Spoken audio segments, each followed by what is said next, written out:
ওকে, আজকে হচ্ছে আমাদের শরীফ ভাইয়ের লাস্ট অফিস। সবাই শরীফ ভাইয়ের জন্য দোয়া করবেন, উনি যাতে অবসর জীবনটা ভালোভাবে কাটাতে পারে।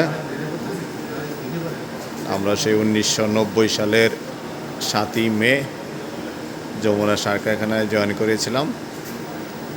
দেখতে দেখতে শরীফ ভাই 35 বছর চাকরি করলো। সবাই শরীফ ভাইয়ের জন্য দোয়া করবেন যাতে উনি অবসর জীবনটা ভালোভাবে কাটাতে পারে।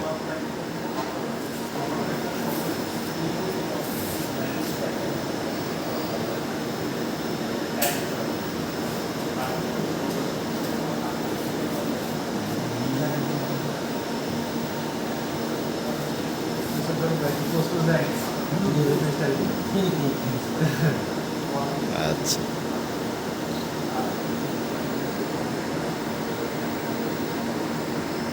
বুঝলে না?